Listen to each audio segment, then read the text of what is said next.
The San Diego Padres went absolutely wild this trade deadline, with the biggest headline, of course, being the fact that they got Juan Soto. To state the obvious, this is great for the Padres. Yes, they had to give up a hefty price for him, but Soto is one of the best hitters in baseball, and now you're adding him onto an already good Padres team. Will they win their division? Probably not, considering the Dodgers are way ahead of them in the standings and are overall likely the better team. Never say never, but unless the Padres pull off some crazy comeback and the Dodgers choke big time, they won't be winning the NL West. But that's okay, because the Padres are built to win that top wildcard spot, and also don't only have Soto for the rest of this season, but for 2023 and 2024 as well. And that is if they decide not to pay him. It's an exciting trade for the Padres and their fans, first and foremost, absolutely. But after putting some thought into it, I realized that this trade that sent Juan Soto to San Diego isn't just good for the Padres and their fans, but for baseball as a whole. Fernando Tatis Jr. hasn't played a single game this season. This dates back to when he had to start the year on the injured list due to a fractured wrist he suffered months prior on a motorcycle accident in the Dominican Republic. Not what you want to see out of your franchise player, with the Padres and Tatis agreeing that he won't be riding any motorcycles anymore. And that's probably for the best. It's been a long time without Tatis taking the field for the Padres, but it's looking more and more likely that that won't be the case any longer, as he's slated to come back this month. So think about this for a second here. The San Diego Padres played 4 months this season and have a pretty good record and are currently in the second highest wildcard spot in the National League. Now add Juan Soto and Fernando Tatis Jr. to the mix. It's going to be a fun time in San Diego in the coming weeks, but again, this isn't just about the Padres. Fernando Tatis Jr. burst onto the baseball scene like no other in 2020.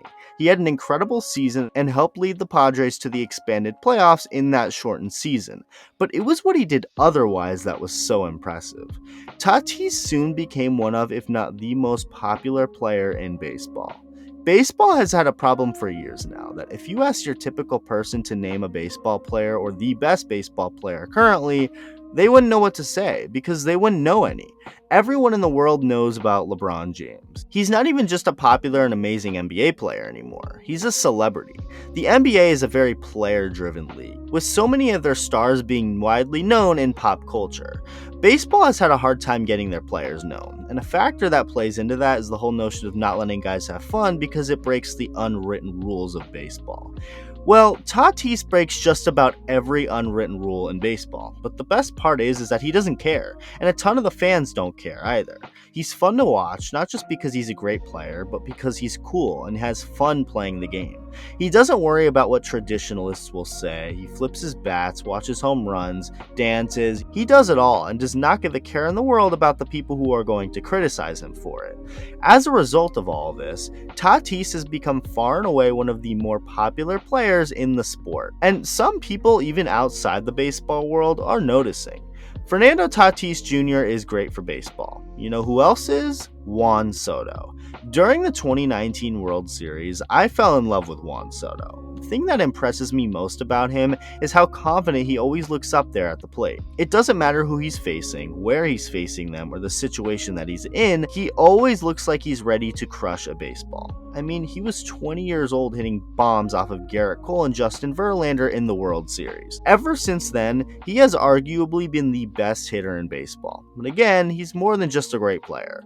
Juan Soto is another guy who doesn't care about your unwritten rules. He does his famous Soto shuffle whenever he takes a ball, and he'll literally dance at the plate in the middle of at-bats. He's fun to watch, and like Tatis, has brought people into the game.